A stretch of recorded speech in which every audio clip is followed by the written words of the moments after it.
I'm Steven from I Wrestled a Bear Once, and I play the guitar, program some other bullshit, and drink Arnold Palmer's. Last night, almost everyone on our bus was outside vomiting until 6 in the morning, so that's good. That was a quick start to making mistakes. I actually wasn't. I was comfortably drunk, but I don't know, third day of tour, so nothing too insane yet, and we're still trying to figure out everything, because it's been meeting up with the Scream the Prayer tour also, so it's just been madness every single day. And like today, like fire marshal shut down one of the stages, like, you know, day before the show, so everything got moved onto one stage, split in half, which means fastest changeovers of all time, and blah blah blah. So it's been awesome. Like the shows themselves actually playing, like the amount of people has been, you know, awesome, but every other part of it has just been a, can I say clusterfuck? Clusterfuck, then. It's terrible, just a god-awful racket, hence the album title. I don't know, but if anybody liked the last one, this one is way better, way more organized. I don't know, it's heavier and weirder and catchier, if that somehow makes sense. I don't know, the heavy stuff's heavier, but the chorusy parts are a little more memorable, I suppose, so hopefully maybe even new people will like it. But either way, I don't know, we actually all hated our last record. Like from day one, we had like 10 days to write it, and we were just in the studio, like we were at Ross Robinson's house, like I did all of our favorite records ever. It's like, oh shit, we have to track an album like within the next month, and we have one song because we, you know, just come off tour, just kind of a whirlwind of shit. Can I say whirlwind of shit? Whirlwind of shit. Say that 3 more times. But whereas this one, we had a little more time. We made sure that we got to actually make the album we wanted to make, that we'd be stoked about. So we dig it. It's a bunch of bullshit thrown in a blender. But then it was organized a little bit after that, instead of last time where we just kind of, you know, shit out the blender and went for it. That didn't even make sense. Sirius was like part of how we grew a lot at the beginning. Jose over there was spinning Our Song Tastes Like Kevin Bacon like before our first record even came out. He was like spinning the demo of the song before we even recorded like the album version, because he's batshit crazy. That's why we love him. He literally, we had the Devil's Dozens, like the top 12 songs and most requested, and we were on that with that Our Song Tastes Like Kevin Bacon for like 2 months, something insane, and we were unsigned, and just like this shitty demo I recorded on my laptop in our living room, and he was just like, I don't care, it's a good song, I'm playing it. So they rule. I mean, that Sirius was a huge part of us, like helping spread the word. Like you said, you heard us on there, so it's like completely cannot argue the fact that it has helped us shit the. Oh, we just are getting over our like longest break we've had off tour in like 3 years or something insane, so we're a little rusty right now, to be honest with you. But yeah, I mean, the idea is if your band isn't better live than on CD, then your band fucking sucks and you're not a real band. So I mean, anybody can go into a studio nowadays with someone that knows, you know, I mean, like I engineered and mixed and like produced our new record, so it's like it's us, it's our band, it's not any other bullshit. Real drums, real guitars played through amps, not pods. I mean, not that I'm dogging all that, but you know, it's us, it's there.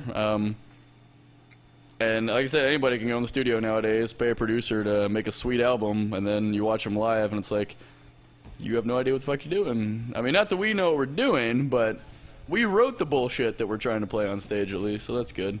That's a step in the right direction, I suppose. It seems rare nowadays, but I don't know, it's just, we're actually stoked to be playing live. It's not a chore, it's not a job, it's not choreographed, you know what I mean? We're not like doing the same little twirlies at the same synchronized part every time, and just having a good time. Hopefully people enjoy it. I feel like a pussy today because I didn't dive in the crowd. I'll be honest with you, I'm regretting it.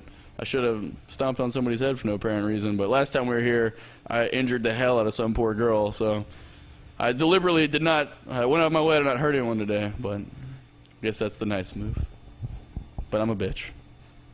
That little girl, wherever she is, I might have broke her tooth, but she got my nuts. I don't know, we take our music seriously. Like I mean, we spend, you know, a lot of time trying to make sure the songs, like, they have a lot of parts, whatever, but somewhat cohesive. Like, my favorite compliment that I'll ever read about us, like, the only thing I put stock in is when well, number one, people say, oh, you guys are way better live. Like, that's always awesome to hear. Number two is, you know, it flows. Like a lot of bands, I guess, it's becoming even cooler now, like to, you know, smash in, like, you know, do mix up genres, which rules, like doing crazy shit. Like I back that, but a lot of bands, it just sounds like it's like, you know, complete copy pasted riff after riff.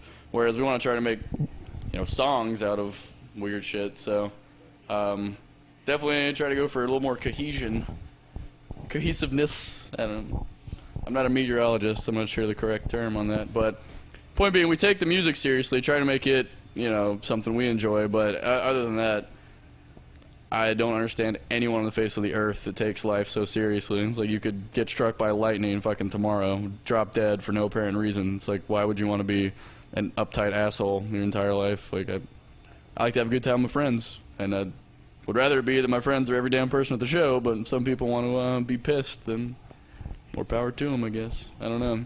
So yeah, I mean, even like our lyrics are all serious stuff, like, you know, they're all in the booklet, they're all like personal stuff, especially for Krista, she writes it all. There's message in a lot of it, but the song titles are just inside jokes. It's like Karate Nipples. Sorry, I just babbling about God knows what, not even answering your questions here. Karate Nipples, our friend Sluggo, he's a dubstep DJ, did a remix for us on our last album. He was like, if you don't name a song in the new record Karate Nipples, then we're not friends and I hate you. So we're like, okay, cool. We named a song Karate Nipples. That's literally the end of the story. We have songs off our old EP that we just posted a thing on MySpace. We're like, hey, name our songs. Whoever gets the most votes wins. Done. I don't know. Why not? Everything else is serious, but like song titles, like you can only take stuff so seriously before it's comical to me again, if that makes sense. That's the idea, I guess. I don't know. Like to have fun. We just don't, I don't know. It's not an act. We're just all idiots who like to have a good time. Take things seriously as they need to be, obviously. We're not all brain dead, degenerate morons, but at the same time, you can't, I don't know. When bands are so serious, to me, it comes off as comical. So I would rather just be assholes from the get. We named the album Ruining It for Everybody, because we always feel like that's what we're doing, because people are like, oh, I love your heavy parts, and you screwed up with that queer singing stuff. I'm like, sorry about the tone down the queer on the next. I don't know what to tell you. I don't know what that means, but or people are like, yeah, I love like your song. We have a track on the new record, it's like no screaming. It's just all programming, like trippy, because we all love that stuff too. And we've already had people commenting like, yeah, the whole album's great, except for the shitty soft song. And then, so it's just we ruin everything for everyone by not, I don't know, not sticking one thing and jumping around and having a good time and all that. Or so we've been told. Some of our previous videos are way crazier. And we had like Mr. Belding from Saved by the Bell in the video for the last record. That's pretty much the pinnacle. I don't know where you go from there. Dennis Haskins is the man.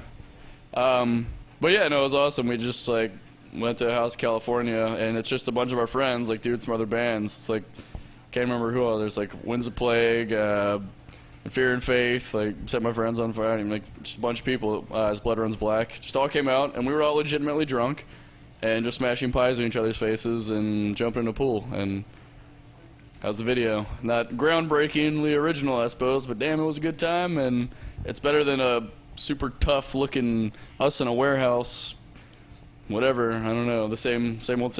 And we actually just filmed a movie that no one really knows about, that we haven't talked about much. But that'll be out for Halloween. It's gonna be like an hour-long movie. It's pretty insane. Shot on those like $80,000 red cameras, like the Michael Bay style shit, with, you know, cameras on tracks, all kind of crazy stuff. We spent too much money, and our label spent way too much money, and yeah, made a movie. We all get murdered, and we kill people, and it's ridiculous. It's an hour long, you said? Yeah, it was going to originally just be kind of a video. Like our last video, like the one with Dennis Haskins, Mr. Belding, was like 8 minutes long, like a 2.5-minute song. And then this time around, we just kept coming up with ideas. We were like, this can't be a music video. We should just do like a Pink Floyd, like Michael Jackson Moonwalker, like some, you know, old school, I don't know, like a movie, but with our music as the soundtrack type thing. And yeah, came up with the script with the guy Justin that does all our videos, and I mean, it was nuts. It was like a whole crew. I'd never been a part of something like that. You know, it was like director of photography, assistant director of photography, you know, like best boy, and gaffers and all this. So it was wild, and I mean, it looks insane. It looks legit. It looks like a movie. So we'll be doing like screenings and shit, just hanging out with people and doing screenings of it at theaters randomly. So it's gonna be pretty wild. We like to do dumb shit. We're silly, basically, and we like to waste money. Apparently, that's what it's there for. Yeah, right. We don't have any, but it seems like we're good at getting other people to waste theirs. Yeah, I actually still run and check our Facebook and Twitter and all that. So, I mean, it gets Facebook, especially nowadays, like new record coming out, it gets a little wild. There's like a bunch of comments, but anyone that's not stupid as hell, like, hey, when are you coming to Dallas? Hey, I'm fucking in Dallas right now. Learn how to read. So anything other than that, I always try to write people back and actually keep in touch with people, not say, yeah, keep in touch with us. I'm gonna go to the bus and do blow off of a hooker. I actually try to talk to people and hang out. So get at us. iwrestledabearonce.com's got all the links, and tweet at me.